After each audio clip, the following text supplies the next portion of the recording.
Good morning, everyone, and good afternoon in the East Coast. This is Joseph from Adjuvant Protocols for Healing. I'd like to welcome you to the lecture today, the Zoom webinar, which we usually have the third Thursday of every month. And I apologize for the, I had my phone, my computer muted. It's been about 3 years now, 2 to 3 years that my book has been out, Adjuvant Protocols for Healing, and I devote these once a month Zoom webinars, record them, to my book, explaining the different protocols in the book. And I also have a YouTube channel, which we are revamping and cleaning up and clarifying. And so if you need to or would like any of the lectures and can't seem to download them, you can always email me at jantel52@aol.com, and I'll be happy to send that to you, pull it out of the archives. Today, we're going to look at nutritional insights into breast cancer and breast health. And Lynn Mayer is going to join me on this hour and a half together today. The majority or great proportion of these PowerPoints was created by Lynn and Carol Adams, one of her associates. And I think I advised them, Lynn reminded me I advised them on this. I don't remember it, but and so Lynn's going to make comments throughout for sure, and I'm so happy to have her and, of course, her assistants in creating these PowerPoints, along with Ellen Lamolt in Fairfield, Connecticut. Of all the cancers, in my opinion, breast cancer is the easiest to prevent. Now, that's a statement that is probably easy for me to say, but by the end of this hour and a half, you'll see why I make that comment. Even though breast cancer is very prevalent, especially in the United States, 1 out of every US woman will develop breast cancer in the course of their life. And so, it's the second leading cause of cancer in females in the United States. Now, the first used to be lung cancer, but that has gone by the boards. That has reduced in significance because a lot of people smoking tobacco awareness and cancer over the decades, the last 20 years, really. So breast cancer is the most diagnosed in America. And also you have to figure in skin cancers too. But about 30% of newly diagnosed cancers in women are going to be breast cancer. So it is something that everyone should be aware of, whether you are a woman or not, but certainly if you are a woman over 50 years old, to be cognizant of it. But as I say, there's a great provision of natural substances and ways to live that prevent this. It doesn't matter whether you, to me, as much if you're really focusing on that preventative piece. It doesn't matter as much as if it's in your family. And that some of those statistics that come out create a lot of fear in people. And so as we age, all kinds of tissues change in our bodies. Now, they are now saying, the recent studies, that women should have mammograms starting at 40 years old. That seems way too young for me, in my opinion. However, that's again with cancer, there's a lot of personal choices and there's a lot of personal decisions, which is really only the individual themselves can make. So, and because of the testing and the awareness of breast cancer has dropped from 7% in 2002, dropped by 7%. But in recent years, again, breast cancer has increased 0.5%. And so these statistics go up and down. I give you these articles to look up, all of the stats, and you can decide where the truth rests in these. As I say, about 5 to 10% of breast cancers can be linked to known gene mutations. And we'll touch upon this throughout in my comments today. And so, but as I say, the fear that gets created instead of respect for keeping yourself healthy, getting yourself tested. And we're going to look at some of the tests that are less invasive. Not that in any way am I saying mammograms are not good, but they, again, all of this needs to be looked at and decided upon in respect, not in fear.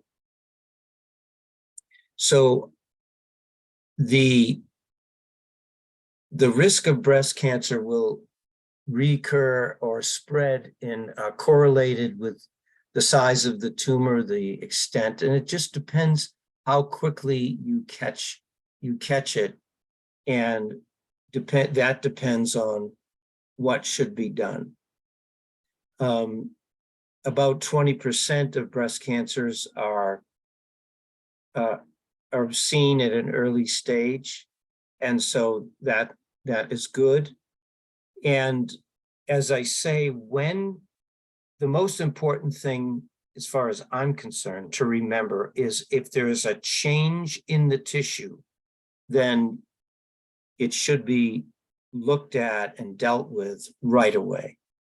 Now, of course, the treatments, of course, are surgery, radiation, chemotherapy, and hormonal therapy. That's what the medical science has to provide. What we have to provide in a holistic fashion is lifestyle and specific supplements that, as we go through this hour and a half, you will see how significant they actually are. And so some of the other factors related that are important to note is women who breastfeed, so women who have children and breastfeed, have a lower risk of breast cancer, especially before menopause, than women that don't breastfeed. So this is, 47 studies. I thought that was pretty significant. Mothers who breastfeed for a lifetime total of 2 years got about twice the benefit of prevention than those that did not. So that's, to me, is pretty significant. And what that means is our lifestyle and pace in the United States is different than other parts of the world. It's much quicker. There's pressure to get back to work. But the La Leche League, which we did not put in here, has good recommendations on breastfeeding, and they have been around for over 50 years, I believe, recommending for mothers, new mothers. And it's important to note that usually breastfeeding for at least 1 year is what they recommend, or even over. But a lot of mothers now will breastfeed for a few months and then stop. So they don't get that benefit of the breast cancer prevention if they stop breastfeeding too soon.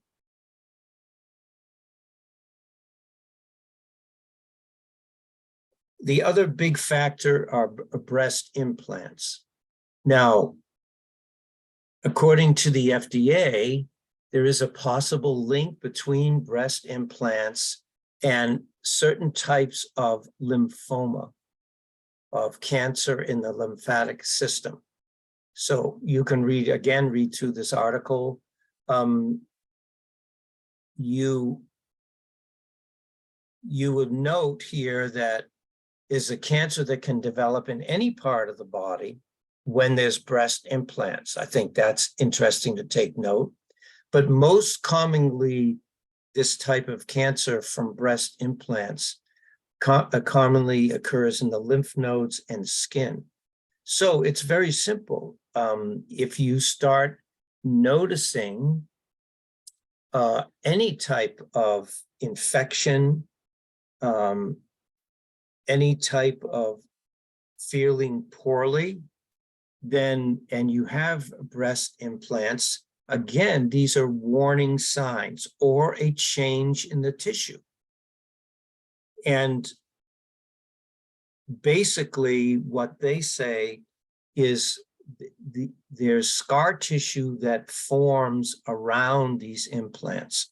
So palpation, doing a breast check is very simple. You can go online and find about how to do that, or get that for your clients if they're asking questions, for sure.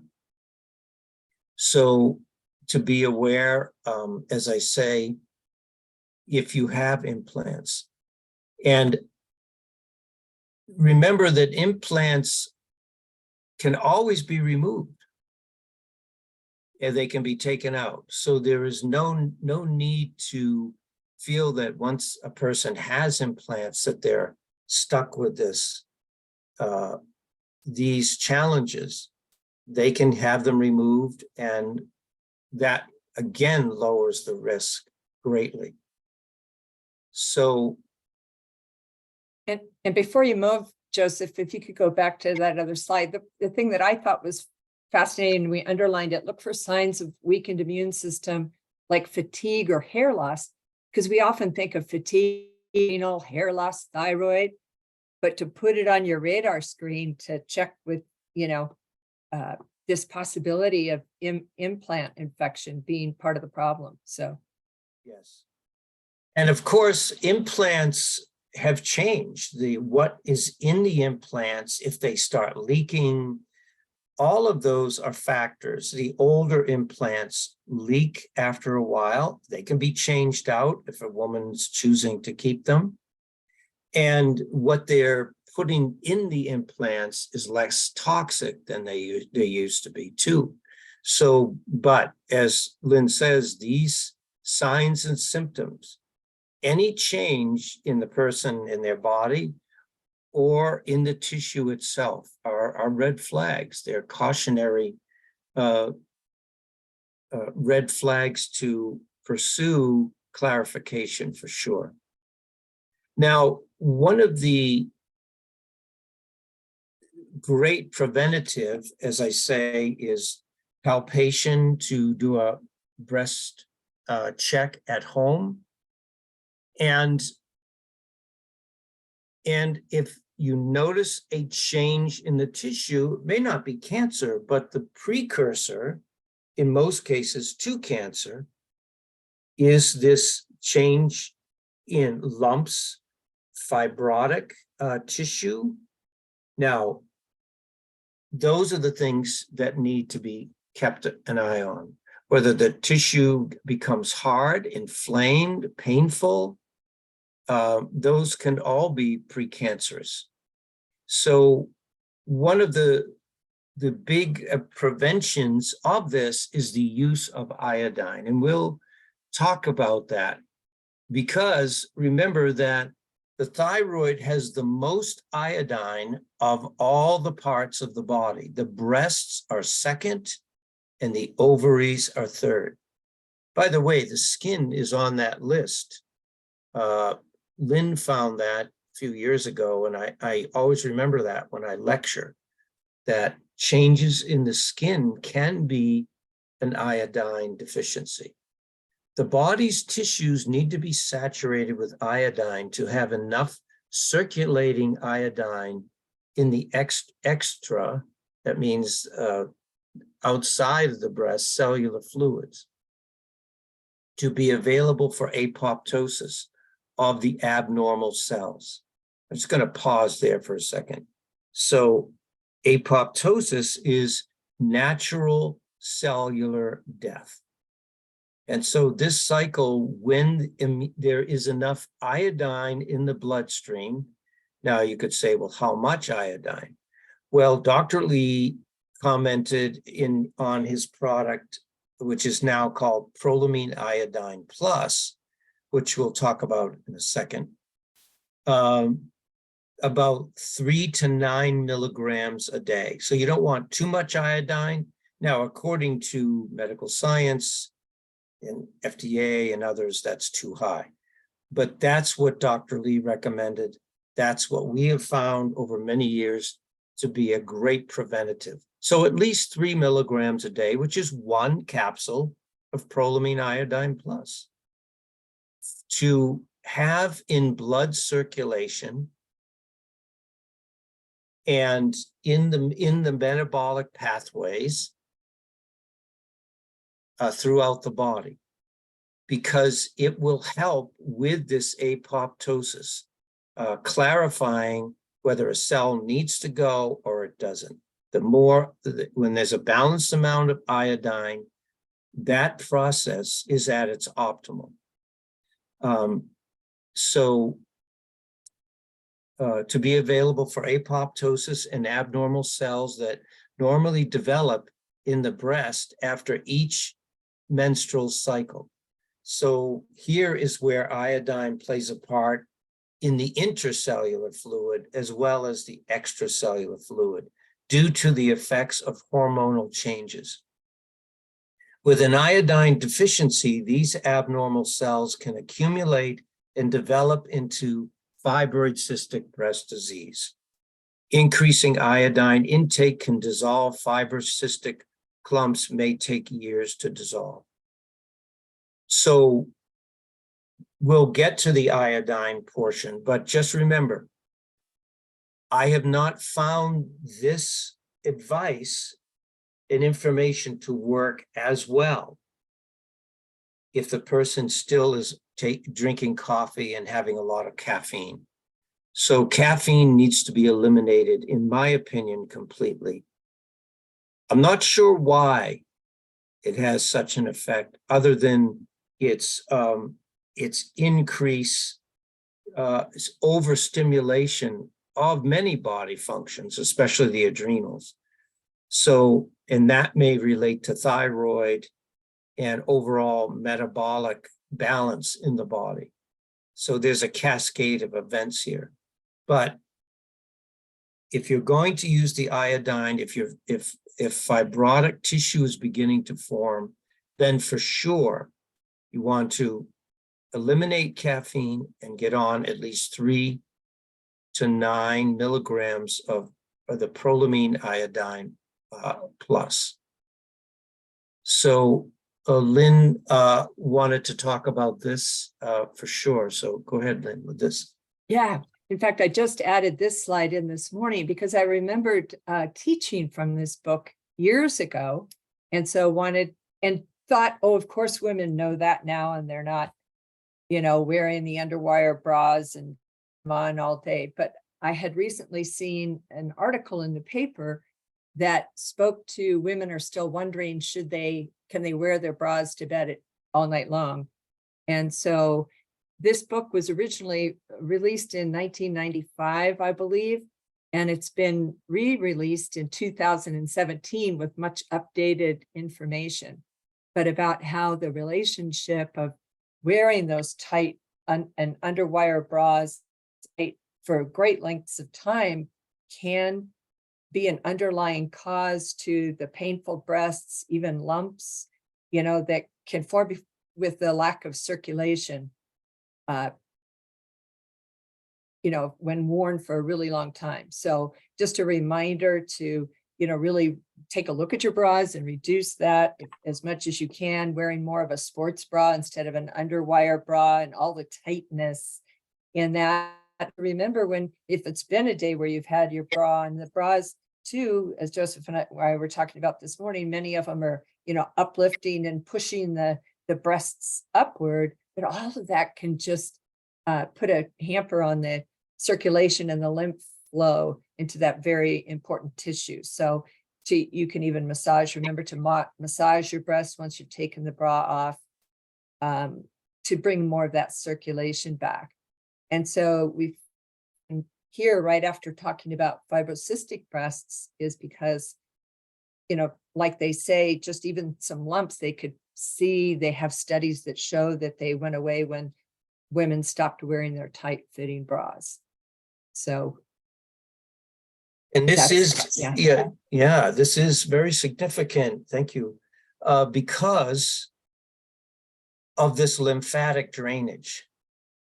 And you'll notice that, and we'll see this as we go through today together, the amount of lymph involvement with breast cancer. And when you cut off, there's a lot of lymph under the arms.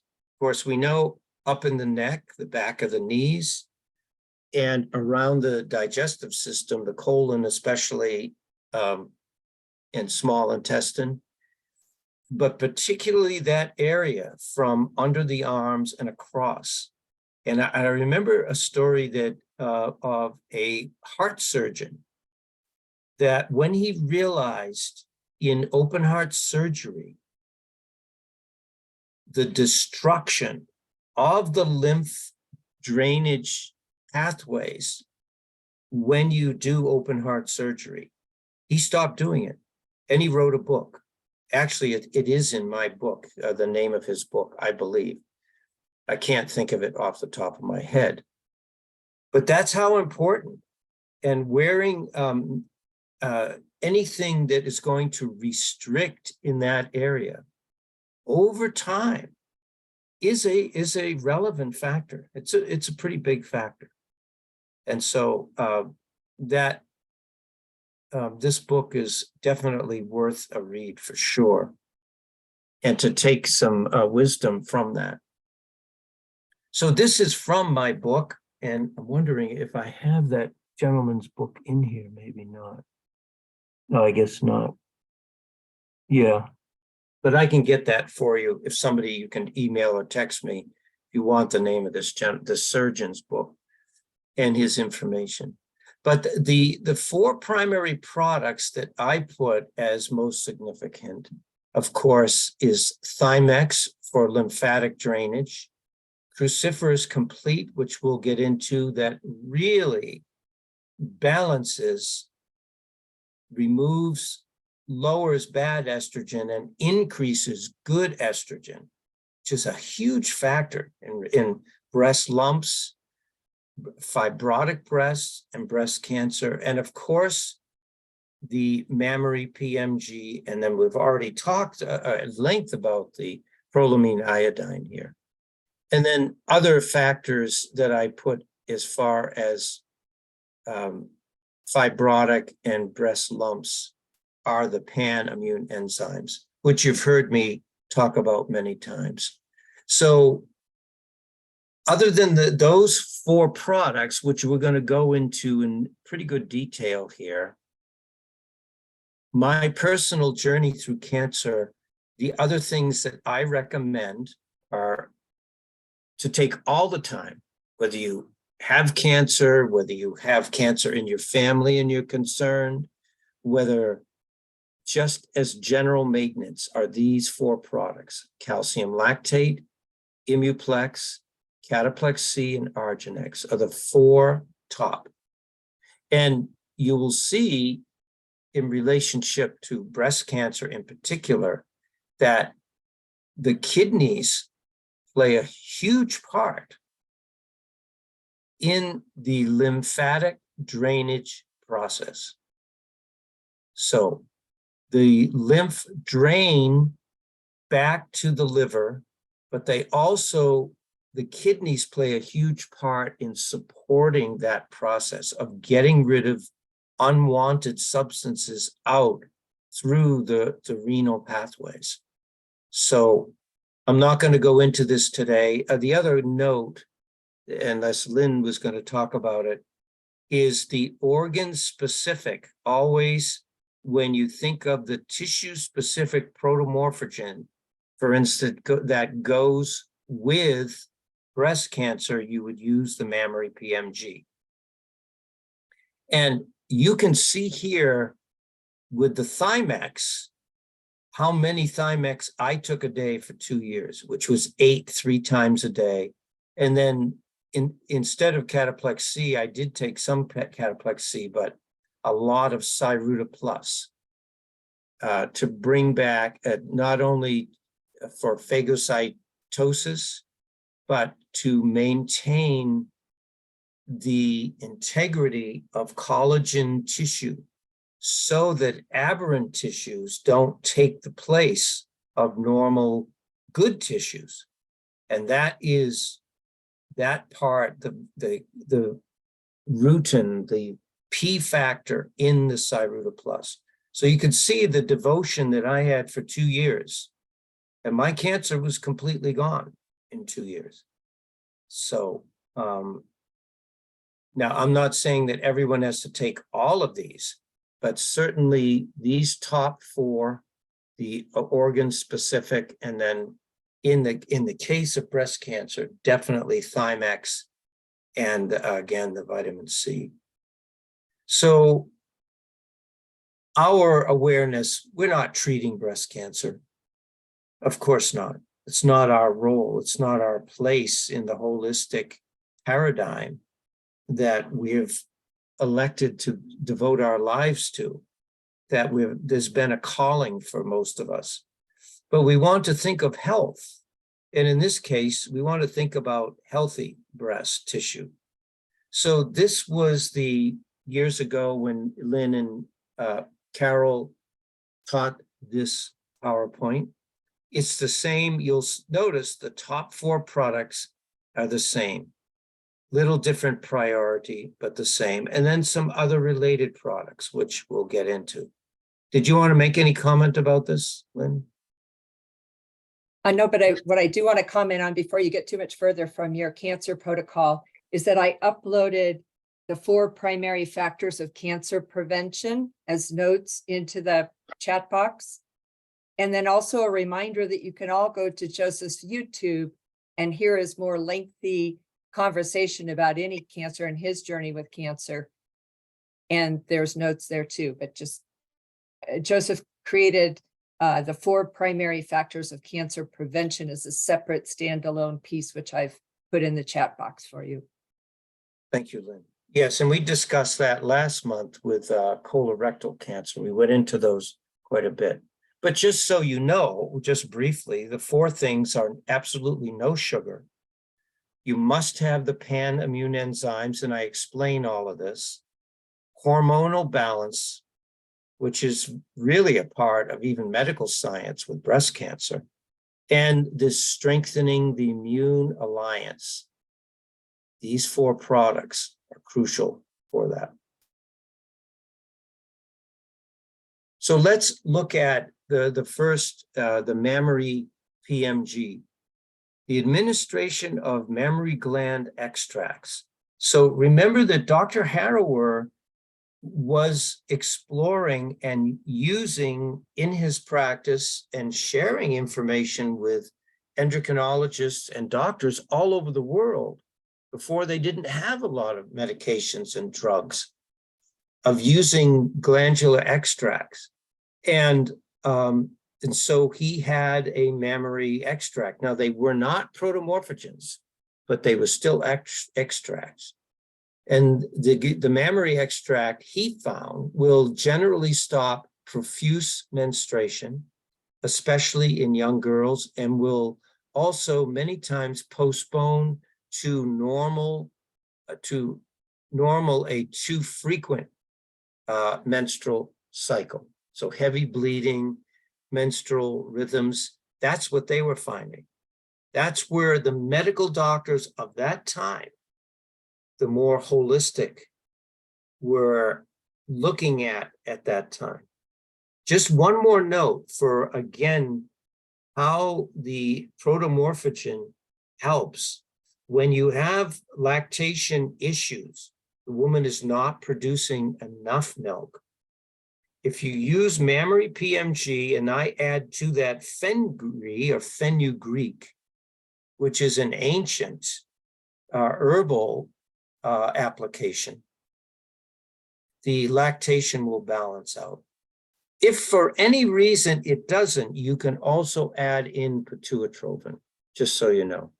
2 twice a day of pituitrophin, 3 twice a day of fenugreek, and then the mammary PMG is 3 twice a day. So now, one of the things with breast cancer that we're gonna look at is thyroid. And Harrower, in his research, had created this very complex chart. And Lynn understands this much more than I do, and other teachers. But I just wanted to show you today what is at the center of this, which is the thyroid. And this is a key component, not only to any cancer, but particularly to breast cancer. And you can see that if it's a straight line, it's a stimulant, excuse me. If it's a dotted line, it's an inhibitor. So you have this balance, this wonderful dance between the endocrine system and different organs. But liver is key to, as you can see, to the brain, to the liver, to the pancreas, and to the gonads. Huge. And so throughout our conversations that we've had over the years, we have found that the thyroid is the key to all life functions. You could say the thyroid contains the spirit of life in and through and for the entire body.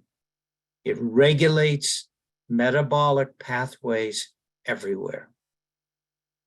Pancreas, liver, gonads, and on and on. Circulation. So you will see this. And in my lecture on my YouTube channel on the thyroid, I go into this much more deeply. Jeremy Kaslow, who Lynn and I were just with in Tucson, Arizona, in his book, he gives an overview of mammary PMG, which I simply love this. And I'm so glad that he, a medical doctor in practice, uses these things. I have used mammary PMG with good success, and it as an adjunct in female hormone imbalance cases. It is usually the ones that require progesterone support rather than estrogen. So here is where this ties in specifically one of the big pieces with breast cancer. We want to lower the estrogen, not too low, balance the estrogen, and bring progesterone back to the fore. His experience is mammary PMG does this. It is often in the catalyst of the breakthrough the patient apparently needed. I use mammary PMG not only on high-risk patients, but also those battling breast cancer. Mammary PMG, and this is from Dr. Lee, a tissue extract intended to supply the specific determinants. So determinants means helpful factors of the above mentioned organ in aid in improving the local nutritional environment of that organ. And how I have said what he just said and Lee also used this, it removes the burden on that tissue, on that breast tissue in this case, to function normally. Instead of the immune system attacking that tissue, it then alleviates that. The protomorphogen becomes the decoy.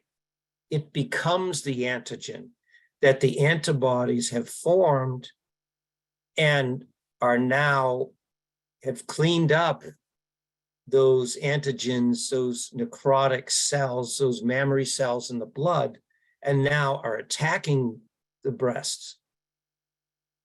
So taking the protomorphogen alleviates that attack. It backs off the immune system. It distracts it. It's a very simple process, but the most significant process that I know of in the human body.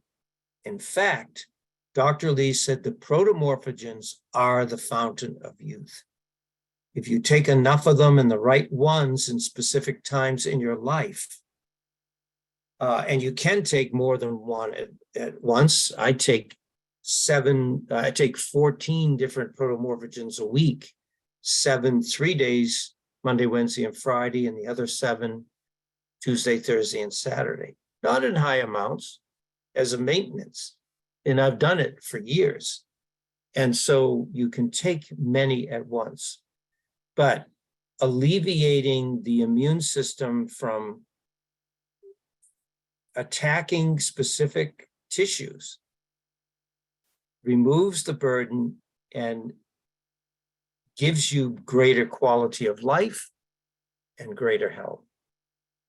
The broad physiological background of mammary influence and changes include menopause, menstruation, lactation, as well as adrenal, listen to this, adrenal, thyroid, and pituitary influences. You can go back to that chart and see how the mammaries work with these 3 primary endocrine glands. So, do you want to say anything about that, Lynn, at all? No, that was a good reminder, because you can go back to that chart and see the relationship. Yeah. The other that Dr. Kaslow wrote about was vitamin D. The lack of UV, now this is people that use a lot of sunscreen, that they're not out in the sun, that they don't get that vital exposure. Now, I've said this many times, but I am going to say it again. The sun, and a great teacher of mine taught me this probably over 50 years ago, just about that the sun gives to you from sun up to about 10 o'clock in the morning. About 11 o'clock to 4 o'clock, it takes away from you. Those are the times of day you don't want to be in the sun. And then from about 5 o'clock to dusk, the sun going down, it gives back. So if you're going to be out in the sun, if you're going to exercise, use the morning light and use the evening light. That's even in the Bible, by the way, the morning and evening light. And so this goes, no matter what your beliefs are, this truth applies. The large, and this is where it ties in with vitamin D and why there is so much insufficiency of vitamin D.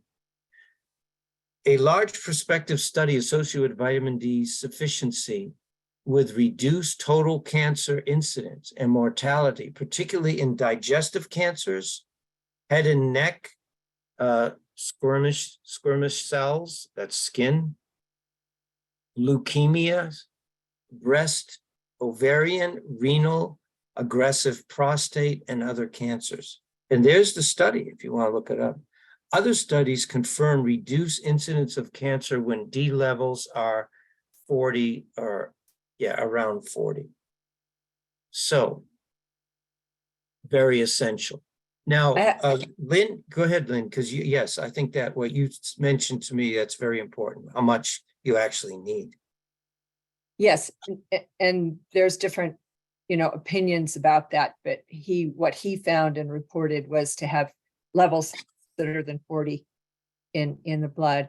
But I also wanted to read, I have quoted at the end of the talk, a reminder for people to get a hold of Judith DeCava's Prevention of Cancer articles and a reference for that. But she writes about vitamin D, sunlight exposure and dietary intake of vitamin D have been linked with reduced risks of breast cancer. But I found this interesting. Sun exposure earlier in life, particularly during breast development, may be, so we're going to see another couple references later on about how important, as the young woman is in her breast development, some of the lifestyle things to do to set the stage for good breast health. And then, of course, a reminder that there's ambiguity regarding vitamin D fortification and using the isolated or synthetic vitamin D. Obtaining the whole complex nutrients from real food is linked to lower risk, which is why you want to use the cod liver oil or the Cataplex D, which has the, more rounded with the factors. And I've seen a number of women who in their breast cancer recovery and work have been told to get really high levels of vitamin D, 5,000, 10,000 IUs per day, and able to kind of unravel that with them by looking at their heart sound recorder and seeing a lack of a second sound because the vitamin D is pulling all that calcium into the bloodstream and it's not out into the tissue. So just a reminder, as you're working with D2, you need to be sure and balance it with your essential fatty acids. If you have the heart sound recorder, make sure that their second sound is there. Because I have seen a lot of people using really high dose vitamin D without balancing it appropriately. Yes.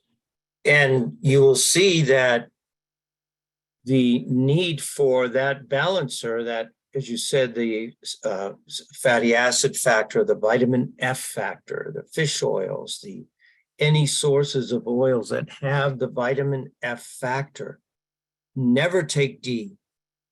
In my opinion, never take it unless you're also taking F. That's why, as Lynn said, fish oil has the F and D already contained in it, and A.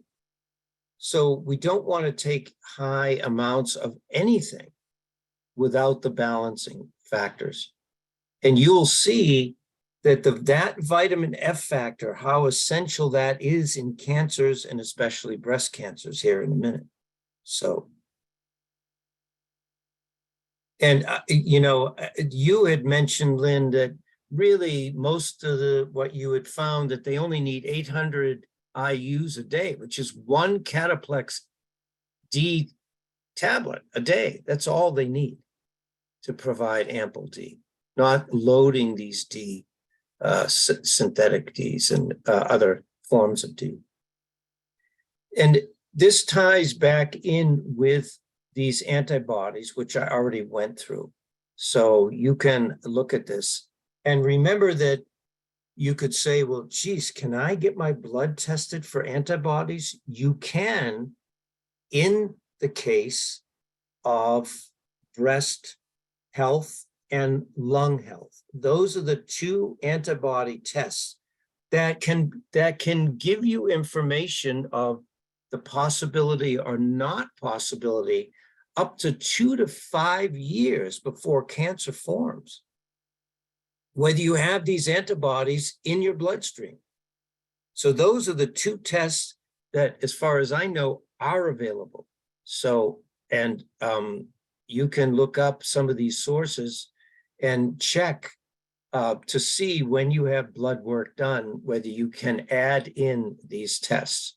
So I'm not going to go through all of these, but these tests also, when you check for this, they also check if you have the anti-nuclear smooth muscle antibodies were found to be more frequent in cancer patients than in controls. It's very interesting how this principle of using the protomorphogen and understanding how these antibodies are a signal and how they are such an immune burden, but they also reveal if something is coming way before it occurs. So I already went through quite a bit on iodine, its concentrations in the breast, which is second to the only to the thyroid. And iodine is secreted by the breast during lactation. So here is where, when a mother is breastfeeding, they give iodine to the baby. The iodine is actually secreted. And the number one cause of not just mental retardation, this is by the World Health Organization, and other mental abilities in a young child, is iodine depletion. If these are challenges, so this is well known. And remember that if there's enough iodine, remember in the bloodstream, then it goes into the tissue, it is given to the baby.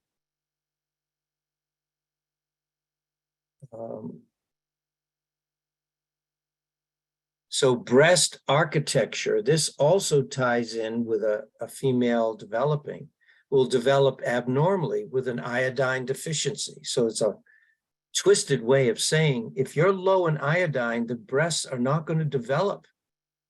Breast development in young women, it's pretty significant. Iodine deficiency alters the structure and function of the breast. When does this fibrotic patterning, when does it start? It can start way before 50, way before 40.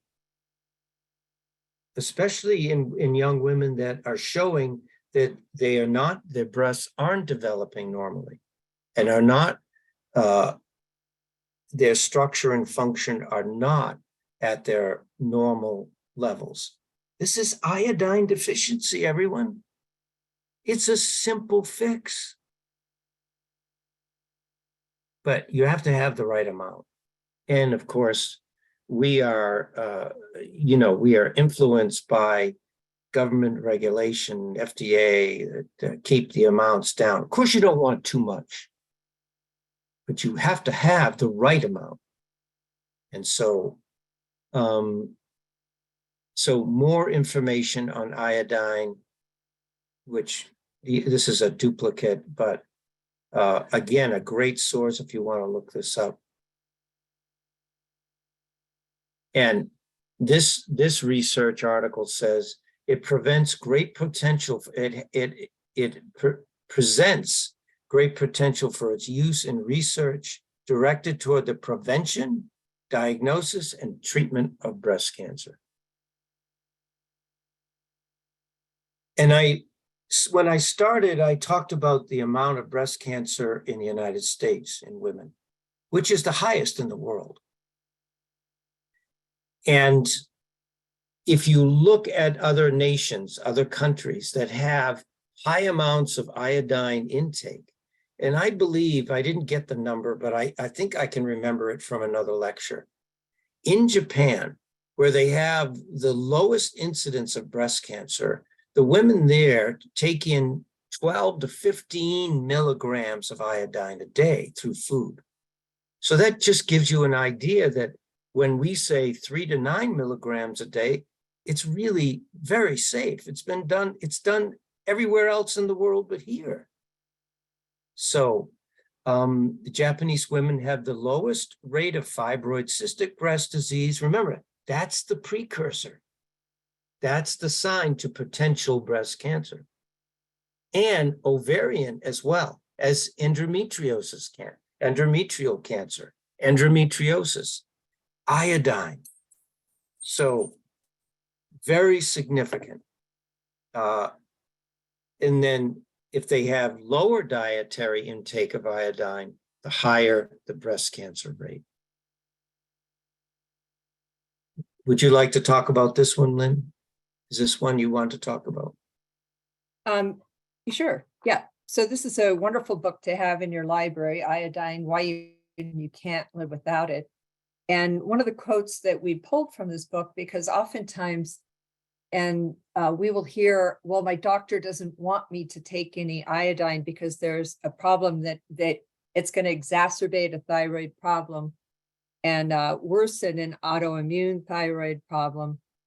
And it's controversial, but we've found, Joseph has found, I've found, we all in our standard process world have found that, so all of these conditions with iodine is beneficial, it brings better results. So he says iodine levels have been declining in the US population for the last 30 years. If iodine deficiency was the cause of autoimmune thyroid disorders, the falling iodine levels should be associated with the decline in autoimmune thyroid disorders, but that's not what has happened.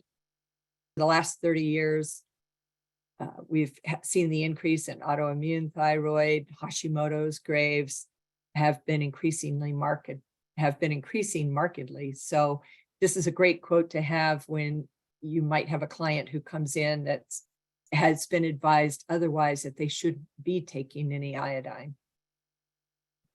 In my opinion, every woman should read this book.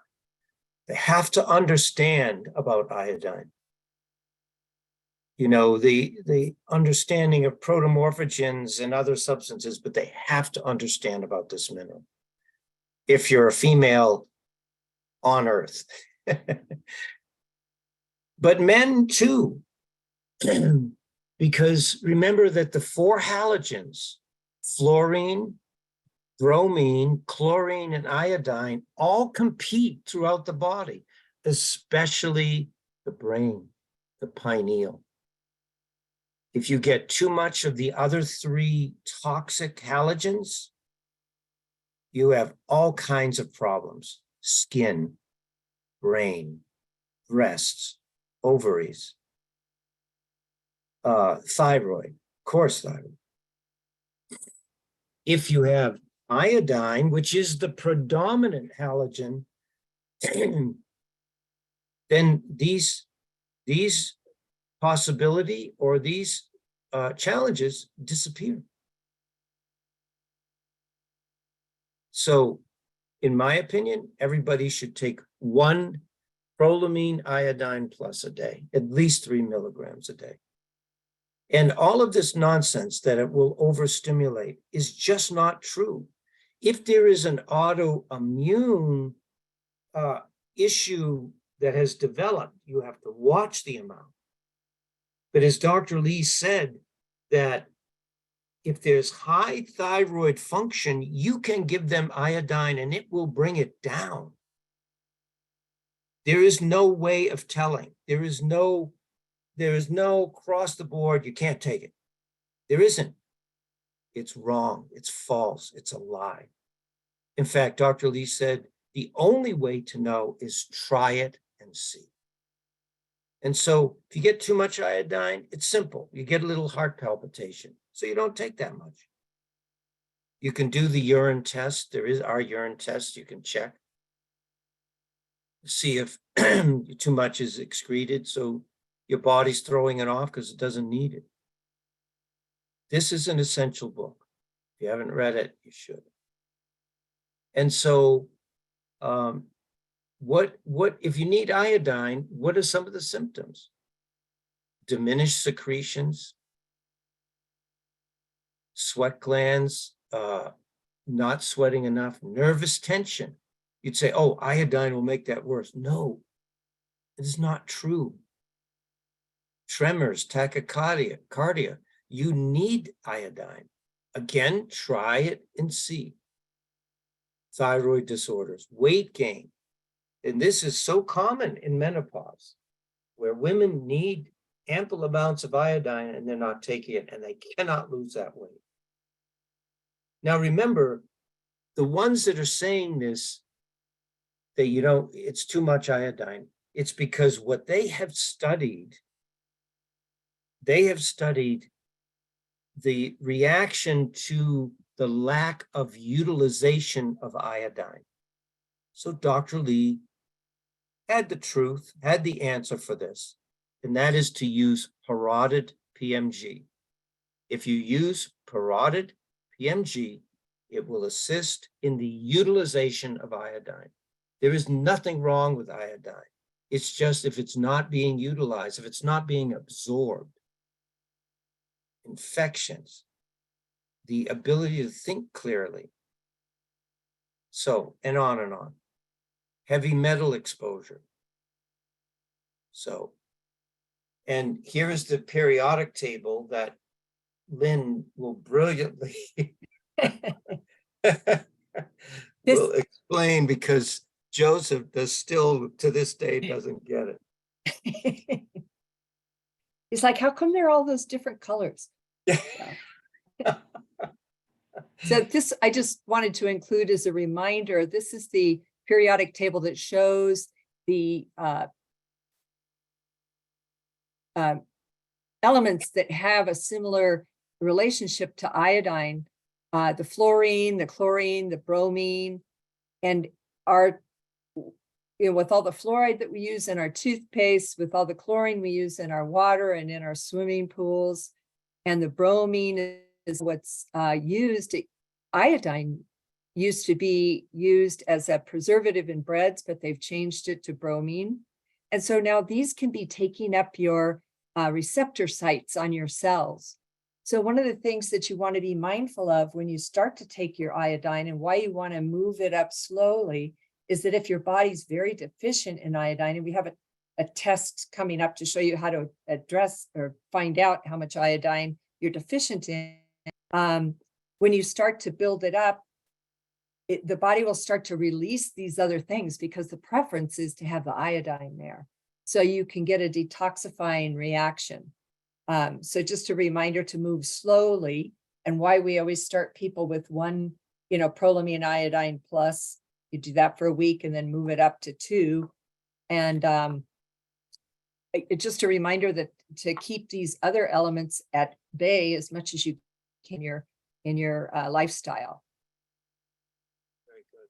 Yeah. And this, as I say, ties in with so many other tissues that are affected by these other toxic halogens. So, and I'm wondering, Lynn, now that we're having this conversation, that to just automatically, if you're going to initiate this pushing out of these toxic halogens out of the tissues, to take parotid with the iodine. I'm thinking that would be something that should go along with it, Mm-hmm. So yeah, for sure. And then the iodine patch test, of course, is a great. So I'll let Lynn. Yeah. So Saline River Press used to sell the iodine roller, and they no longer do. So here's, as it comes out of the clinical guide, you want to go and you can either go online or go to the pharmacy and get an iodine tincture, just the mild one of 2%, but it must have the red coloring. And then first thing in the morning, you're going to apply a patch 1 by 2 inch, on the inside of your wrist or the inside of your elbow, and fill it in with the tincture. I put a diagram there, and allow it to dry before you pull down your sleeve. And then you want to check the patch every couple of hours of the day and note when it disappears. So the more deficient your body is in iodine, the more quickly it's going to absorb this iodine tincture, and the patch will disappear. So the marker that you want to look for ultimately is if your body has plenty of iodine, the colored patch will remain on your arm for up to 24 hours. So you want to put it on and see how long it takes to disappear. If it disappears in less than the 8 hours, you are in great iodine. If it disappears in less than 24 hours, you are still in need of iodine.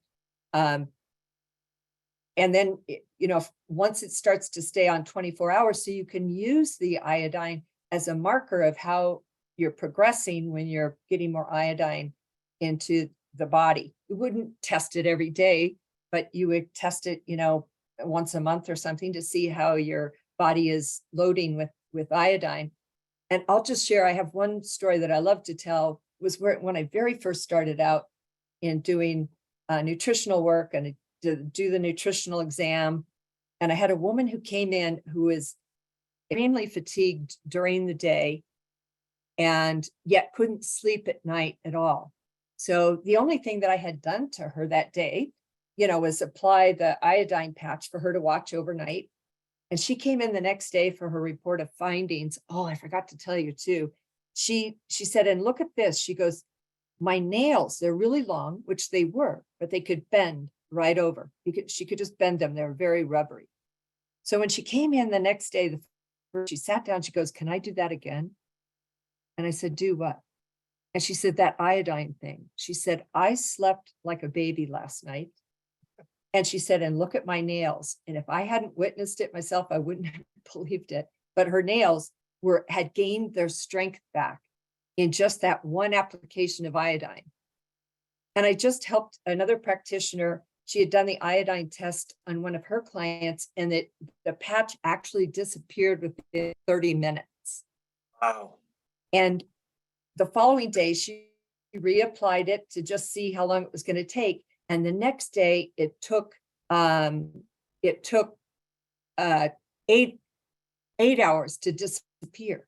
So that's how potent that iodine, how much your body needs it, how much it can improve, by just getting a little bit in. And it was interesting.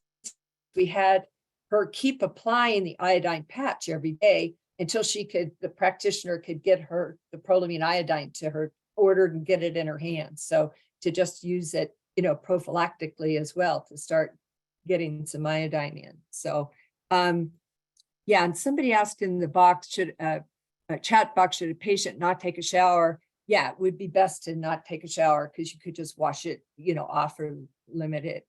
And I haven't had anybody that has applied the iodine to just the skin that it's burned. If it's put onto a wound, it would, but not. I have never had it burn anybody on the skin, just putting on the patch. So it's a very good test to take. And then again, people can be testing other members of the family and keeping the iodine around to see how they're progressing. And get the clinical reference guide if you don't have it yet in your library at ifnh.org. And it's a wonderful resource. And especially young. Go ahead. Yeah, no, go ahead. And I'm ready to move on to the next slide once you read your comment. Yeah, and especially young women. Remember, we talked about iodine in breast development and the integrity of the structure and function of breasts in developing young women. So get this test. It's so simple. It's so uninvasive to do. Okay. Oh, is this yours or mine? Just, added some more information. Yeah, on it. Yeah, so I mean, I think we've spent enough time on iodine, but and really, remember that. Well, we'll get into it a little bit more here. Yeah, we've got plenty of slides for you. Yeah. And the important thing, if you can go back for just a second, with that breast cancer rates double with the use of synthetic T4. It's so important when you're taking the levothyroxine and the synthetic, the T4, that you be including iodine. And in your.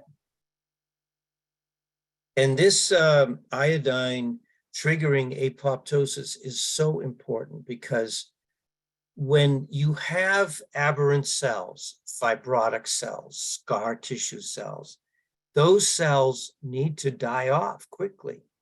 Otherwise, they encourage other cells, they trigger other cells to develop abnormally. So the iodine, if it triggers this clarification piece where these cells commit suicide, you want that because you want the good cells to come in and the others to leave. It seems, this is Dr. Lee, this is brilliance. It seems that cancer only becomes possible after the endocrine systems become unbalanced or weakened. Thyroid, remember that? Remember when we looked at that Harrower chart that was so confusing? Just remember this. Thyroid function is essential to defense against cancer. You remember I said the thyroid is the key to all life functions, metabolically, spiritually, in the body. It is essential to the defense against cancer. The thyroxine acts to release determinant, helpful factors, protomorphogens, from the absorbed reserves in connective tissue. Where does cancer usually form?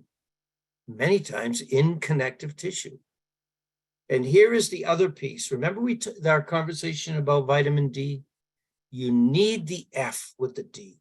Otherwise, you will have problems. If you have precancer, abnormal tissue, fibrotic tissue, whether it's as a man, it's in your prostate, woman in the breasts, anywhere. The function of the vitamin F complex is to cooperate with thyroxine. There's the pearl. That's what you need to take away from this slide. To make it acceptable to the tissues. Wow, what a beautiful way. What a simple way. What an understandable way to push it, to explain it. It makes it thyroxine acceptable to the tissue. We feel by reason of the vitamin F effect of catalyzing insulator films to protect the determinant, without which the release of tissue poisons, histamine, by ever-present tissue enzymes occur.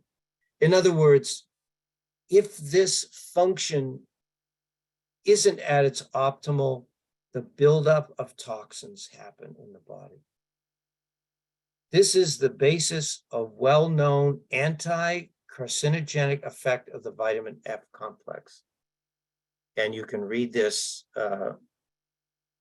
This is why you don't want too much vitamin D, everyone. I'm warning you. I'm telling you. We've been sold a package of lies, and it's not lies. You do need the D, but you've got to understand and fill this out with other understandings of what else is needed to balance that D out. So, Lynn, do you want to talk about this? Oh, these were your quotes that you. Oh, okay. So the other thing So I'll about let you speak to iodine, them. yeah, okay. Low iodine also leads, I mean, just think of all your cases. We're talking about breast cancer, but remember, the thyroid is essential to all cancers, but especially breast cancer. If the thyroid is in function, if iodine intake leads to low iodine intake, leads to reduced T4 and T3 production, and thus hypothyroidism, and thus abnormal formation of tissue. I'm adding that in, which is goiter. He says it right here. This is from the American Cancer Institute. Iodine is needed to make thyroid hormones. You can't make T4 without iodine. In the regions of iodine deficiency, the lack of iodine in the diet can lead to hypothyroidism, and on and on. And there's that chart that we discussed. So these are the products, MediUrban Standard, that have iodine and how much. So we like the Proline Iodine Plus 3 milligrams a day. Now, Proline Iodine Plus, I was teaching this in Lynn's group last Thursday. Iodine that mineral must connect, it must attach to a protein to get into the cellular network. That's how minerals work. They either have to attach to another mineral or they have to attach to a protein. This is why Lugol's solution is great. There's nothing wrong with it, but you got to take a ton of it to get the amounts up because there's no protein. Prolamine iodine plus provides that protein. It's a corn protein that we use. So if you get someone that's allergic to corn, which I've only had one client in my life, they can't take it. But you can use and you can't use prolamine iodine either, not prolamine iodine plus, but you can use the thyroid complex. And you want to get that up. So 1,000 micrograms is 1 milligram. So you want to get that amount up. So about 2 twice a day would be ample for you there. The other big piece of this, of fibroid cystic, of mammary, breast lumps, breast cysts, fibroid cystic breasts is Thymex. And this is why with breast cancer, you get such a correlation. It gets into the lymph system, or the lymph system gets it into the breast because they work. The drainage in that cellular network all has to go through the lymphatic system. And this is why Thymex is your key. I had a lymphatic cancer. I was on 24 Thymex a day for 2 years until I was clear. I would not stop taking that. So obviously I didn't eat much food because I was taking up a lot of these organ materials for sure. But lymphatic drainage, that's why the bras, everything that we looked at today are so important, that you get lymphatic drainage going. That's why I talked about Arginex. So remember that all fats and oils, 100% must be metabolized through the lymphatic system. Most practitioners don't realize this. And this is why all your people taking trans fats and other poison, toxic oil material, if they don't keep their lymphatic system going, the chances of, especially breast cancer and other cancers, goes way up. So this lymphatic drainage, now you're probably asking, why did Joe put in flax oil? That's linum B6, by the way. That's what it used to be called. Why is that in there? Why is B6 in that product? B6 assists in the metabolism of fats throughout the human body. There's a B vitamin fact that, very few people know. But why flax oil? Flax oil, as it turns out, and Mark Anderson taught us this. It was one of the greatest pearls he ever taught me.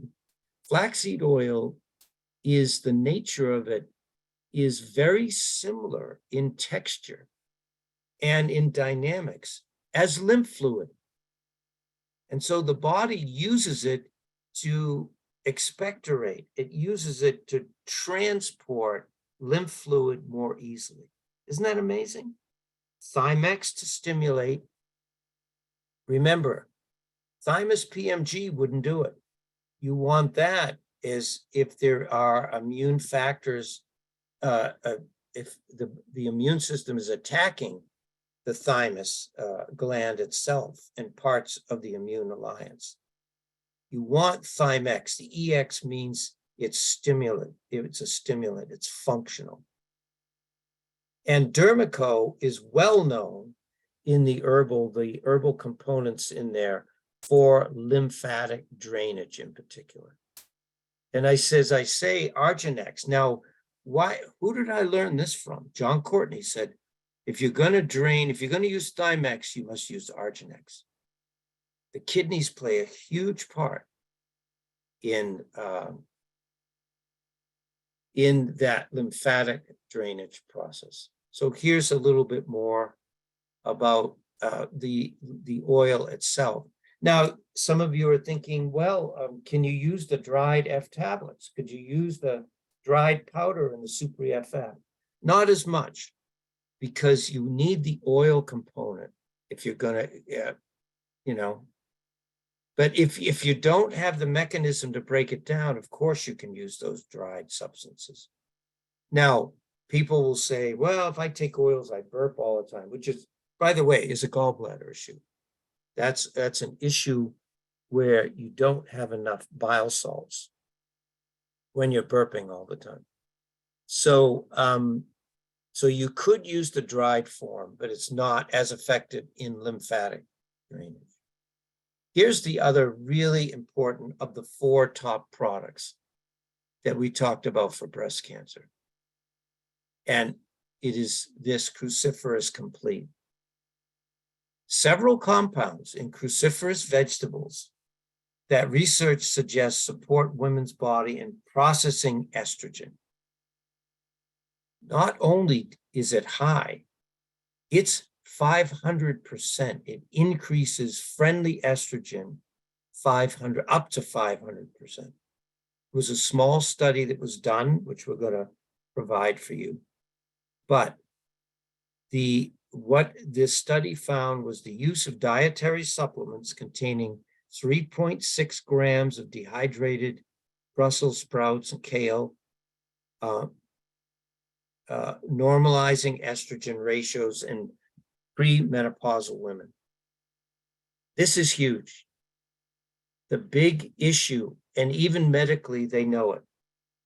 They lower the estrogen levels with women that have breast cancer, that they think is going to get breast cancer. That's their approach. Well, you can do it naturally. Each capsule of cruciferous complete is 500 milligrams. So to get 3 grams, you need 7 to 8 capsules a day. I would also mention here that this also helps with eye conditions, macular degeneration, because these also are very high in luteins and xanthines. So 2 natural components that help with macular degeneration in particular. And if I could make a comment, you move off of that slide, Joseph. Go ahead. Is because a lot of women will be told, oh, just take a product called DIM. It's indole. But what they're finding through this study is that the single nutrient supplementation, so they fractionated and taken that, what they think is the active part, but it doesn't get the same results as having the whole food component. So this was an actual study done on standard process cruciferous complete by Metametrics.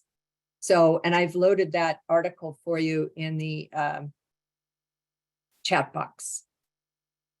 This one, the first slide, for some reason, when you transposed, didn't come through, because there's 3 slides. Okay, yeah.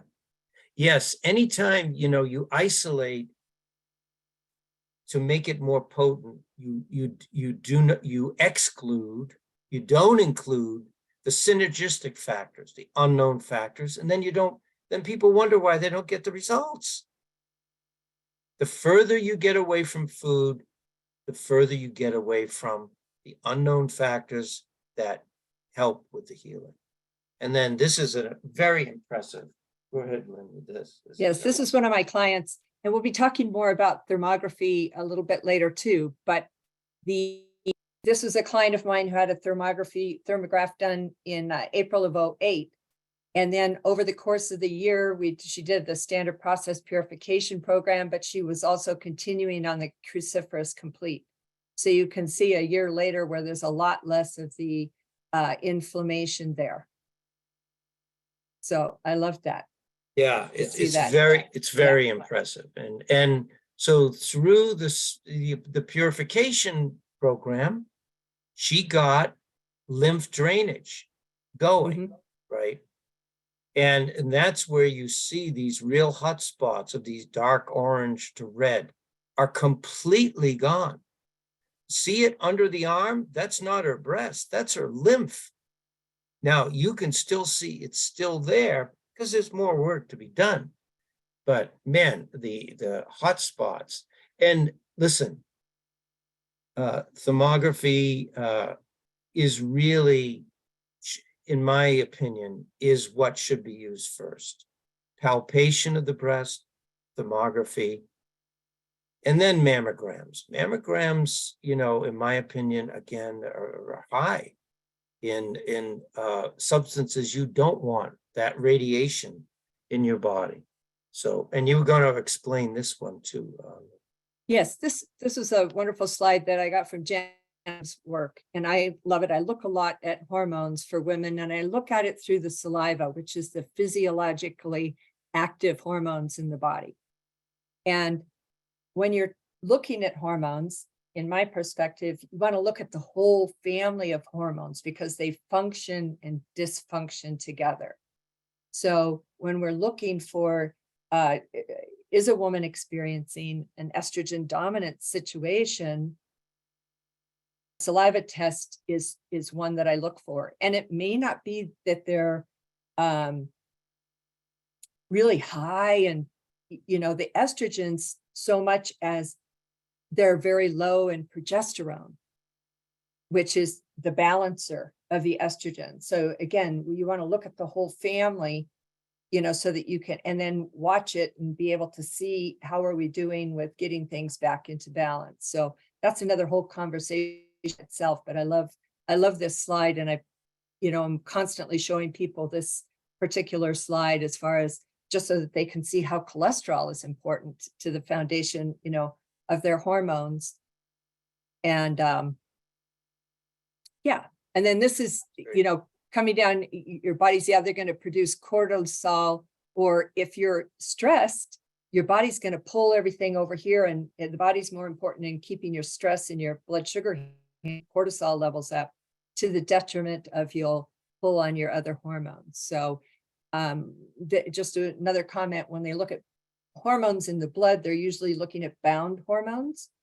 And this looks at free hormones, which is what's physiologically active in the body, what you have ready to go. So, and I often find when people are looking at it through blood, they don't look at the whole picture. So that was important for me to put in, remind you of doing that.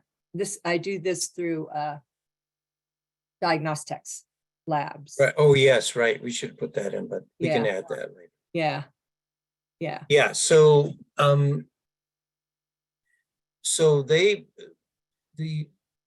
this estrogen piece, this is why cruciferous complete is so important. Because we are swimming in a sea of estrogen, and birth control pills contain 7 times the amount of estrogen naturally occurring in the body. Just think about that.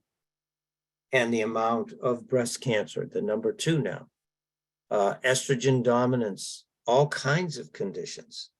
So, and the amount of inappropriate hormone replacement therapy, these bioidentical hormones.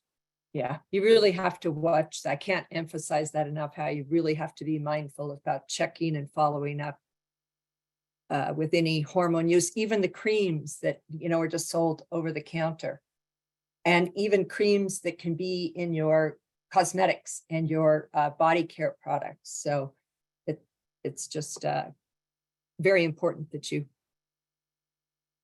Yeah, take a look at your hormones. and all of these xenoestrogens, plastics that we drink out of, all of this. And because these get stored in the body fat and then create problems later on. Yeah. So, and that's why that lymphatic drainage is so important.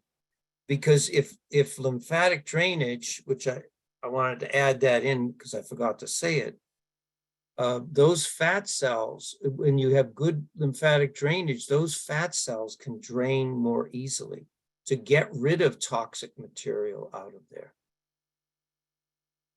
And then this is from one of my favorite books that I like to share, especially with young women, especially because so many young women are being told to get on the birth control pill as a way of managing their menstrual cycle that's out of whack, but they don't realize.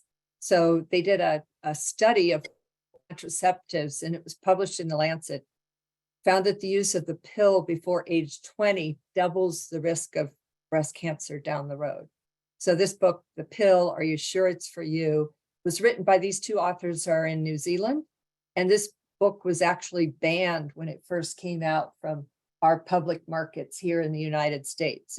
It's now out. You can get it, on Amazon, but it's a great book. And I have a couple copies because I out to my young women clients I have when they're considering, just getting on the pill to manage their menstrual cycle, when we can easily do it, with nutrition. Now, the soy conversation is, again, personal choice, but just remember, these are factors, these soy, because they mimic estrogen. So that is important. I don't have too much to say unless you do, but No, but it's also a factor. It pulls on your thyroid too. So yeah, definitely. And then we're going to zip through some of these because we're coming on to 12:30 here. The reason we like choline and products that contain choline is because it's great to emulsify fat. Remember that with breast cancer, you want to make sure that the body weight goes down, that you get those fat cells draining in the lymphatic draining. So good bile flow. And you wouldn't think that zinc plays a role, but it is very significant. I don't know if Lynn, you want to say anything about zinc. I'm going to zip through these slides, but you should. Well, just the fact, you can read about it, but just a reminder too, that if you go to the next slide, I think it's the next slide, Joseph. These are all the, functions of zinc, just a very important mineral to have in the body. And we have the zinc test, which you can use like the iodine test as part of your nutritional exam to test people to see how their zinc levels are. So you can go on to the next slide, Joseph, if you're. The one thing that I wanted to say is these genetic overlays that they're making people so afraid of, like with breast cancer. If look at the role of zinc. Yeah. Cell growth, division, balance in that, and stabilization of DNA and RNA. There's where the hereditary factor isn't as great as a preventative, as a prophylactic of taking and make sure you have enough zinc. Very, very important. Did you want to say something? Well, just that the zinc test can be used, yes. Order that from Standard Process, and you have them taste a certain amount and hold it in their mouth. And if it has a strong bitter taste, then they've got plenty of zinc in their body. But if it tastes, and for most people, it doesn't have any taste at all, that means that they're very deficient in the zinc. So you can also find that zinc test written up in the clinical reference guide, but I believe when you order it from Standard Process, it also comes with a set of directions for you to be able to follow. And then the one comment that I just wanted to back up a moment, Joseph, is that any mineral taken out of context of over time, it needs to be balanced with the whole array of the trace minerals. So that's why if I'm using zinc chelate, you can speak otherwise, Joseph, but I usually have somebody do maybe the zinc chelate for a month or 6 weeks, and then I balance it with the trace minerals. I can still keep the zinc chelate in. I could even add the trace minerals up front, but depending upon how zinc deficient they are, you may need to use the zinc chelate and focus on that, but you ultimately want to get the zinc balanced with the trace minerals, which has the zinc and other of the trace minerals that your body needs for this endocrine system. Yeah, so zinc and copper and iodine all, again, work together. You could say they compete for cellular sites. So you want to have that balance. And this is why what Lynn is saying is so significant. Trace minerals B12 has all 3 of those.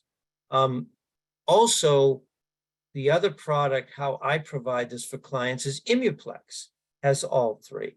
So, it doesn't have the iodine, but it has the zinc and the copper. And the manganese. And the manganese for the too. pituitary, yeah. So yes, very good. A good catch there. So once you have once you pass that zinc test, then you go to the maintenance. So that, I think that's basically the takeaway here. And again, here is, remember, the balancing of estrogen and progesterone, so significant with breast cancer, breast health.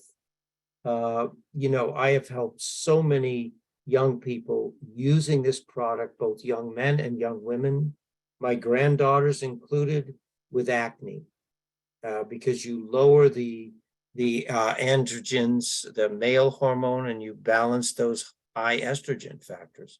Plus emotions, they do much better in their monthly cycles.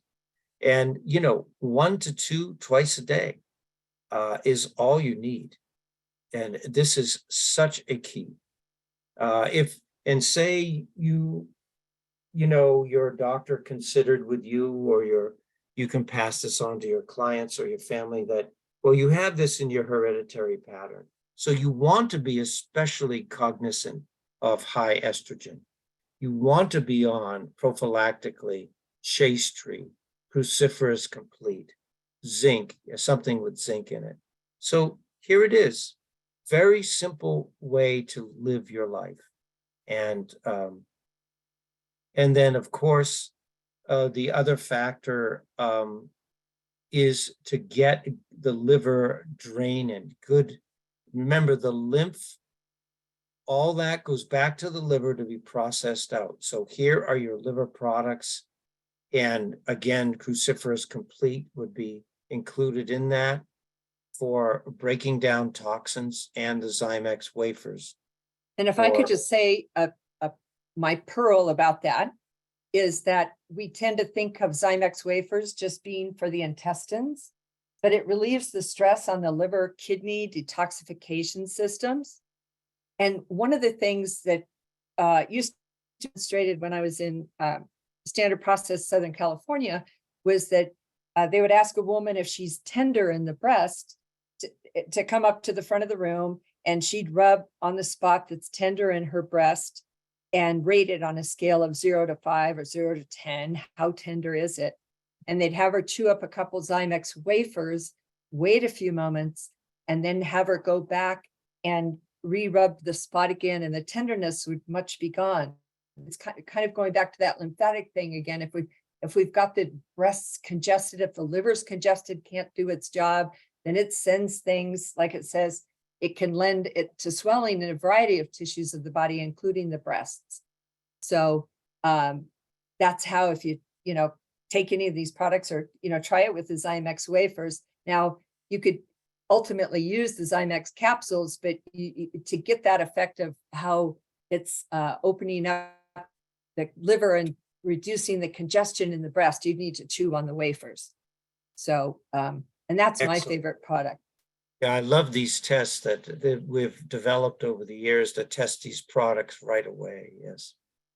And again, fat with breast cancer, reducing fat and increasing fat metabolism is so important. So I'll let you go through these using fiber, the And different. if I could just say a thing too, just quickly, that you've got to make sure that you're moving these excess hormones out of the bowels. So that's why making sure that you've got this fiber and bowel health working for you, because otherwise the hormones, they're just going to be reabsorbed and recycled. Such a good point. Absolutely. So, and also the teeth, you wouldn't think that And the teeth, yeah. Yeah, and so I've highlighted for you here the right breast and the left breast, which teeth are involved. And I've had a personal experience, a colleague of mine who had breast cancer, and she had one of these teeth that was particularly, she was aware of it, and she asked her dentist to pull it. And they said, no, we can't pull it. We don't see anything wrong with it. We just can't do that. And she said, no, I insist. I want it pulled. And they made her sign a release form. And when they pulled it out, she said, Lynn, I watched the doctor and stand back and go, how did you know? It was stinky and stanky. So it can be very important in breast cancer to make sure the health of your teeth are really, really playing their role too. And it is amazing how the body is all connected, and you have different areas that are signs and symptoms of other areas that need help. So, and then these are the teeth, and this is why even though we don't want the X-rays, just to make sure that you're getting your teeth cleaned at least quarterly, so 4 times a year. So a little bit on mammography. Lynn, did you want to talk about this? Well, just that this is the next slide there. This is a wonderful book. This doctor, if you can move it up just a little bit. Nope, go back. Go down. But so that they can see the name of the book. It's mammography. The next slide down, Joseph. Yes, this Dr. Peter Gotzich. He has a huge book, and he found himself collecting all sorts of research projects and said, someday I'm going to get around to that. And he ended up doing it and putting it in this book. And so he speaks about how the mammography can be very misleading. So it's a wonderful book to get a hold of. I, again, have a copy that I've lent out to my clients when they're, going to be getting routine mammographies, just so that they're aware. And all of his research caused him to quote, the most effective way to decrease a woman's health risk of becoming a breast cancer patient is to avoid attending a screening, because it's just that constant radiation, and I'm going to talk about the radiation from the mammogram coming up here. They're not informed. Women aren't informed, that it plays a role. And here is again from Janet Lang. 1 week at high altitude in Denver is less than 1 millirad of radiation exposure. A jet flight of 6 hours is 5 millirads. Chest X-ray is 16 millirads. But the smallest possible dose from a screening mammogram is 340 millirads. Yeah. And again, this is where I emphasized in the beginning, this is personal choice, but you have other things that were presented to you. The mammography, there's other screening devices, so you don't have to get this every year, because it takes a long time for the effects of that radiation, and it's accumulative. That is the issue. It's the accumulation. And so here is again the protocol, which is very similar to some of the products that we talked about today. And so you can read these through about thermography and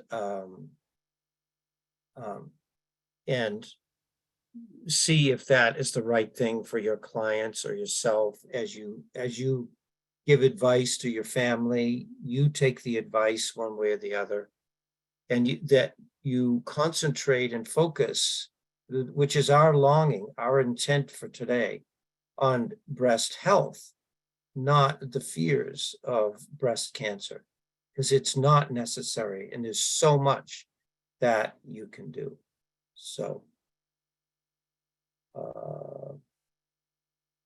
and then these are the things that when I'm not going to review because we're over time here, but here are the key takeaways from today. So If I thank could you. just Go say, ahead. go back. So here, people were asking me where you can get the Judith DeCava articles. So preventing breast cancer, there were 2 parts, volumes. So you can, again, you can go to IFNH and purchase the archive nutrition news and views. It's such a resource that's well worth your expense. I think they charge $95, but it's got 120 different files of all of her. And each of those were about 6 pages long. Yeah. It's great. These are wonderful to have in your personal archives for sure, or reference, just to pull an article out so a client or your family member can read it. So, well, thank you all for hanging in there today. And thank you so much, Lynn, for helping me with this. And so I will be with you next Tuesday, the 23rd, for the Heart Sound Recording Zoom webinar. And I thank you once again. And our intent, as I say, is to give you the confidence and information you need to maintain health, and if you're not healthy, to regain that health. So Joseph? blessings to you all. Hold on, Joseph? hold on. I have to I'm stop sorry. recording. Okay, yes. I'm sorry. I just wanted to catch you before you leave because I have a patient that has extremely high iodine in her blood, blood work. You said the parotid PMG will assist with the utilization of iodine, but we've also talked about RNA, bringing the T3 into the thyroid, so forth. What's the difference between the two, or do you use both?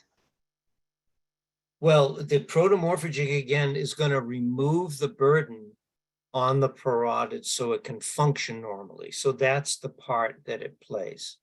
The RNA plays a part in as far as the utilization of iodine, because it helps distribute, it helps to move thyroid hormone from the blood, because that's what you're seeing.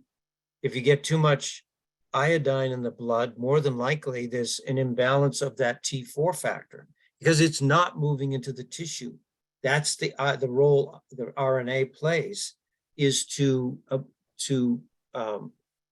help the body distribute that hormone and iodine into the tissues where it belongs. If it's hanging around in the blood, there's something missing, and that's the part that RNA definitely plays a part in that. And Okay. also you could check her zinc levels and her copper levels. If iodine is high, it could be because the others are low. Right. Okay, but So that's the that's, difference, that RNA thing. Okay. yeah. I mean, unless you can look at her lifestyle, but where is she getting the iodine? It's either, if she's not getting it in her diet, then she's just, wherever she did get it, it's not moving out.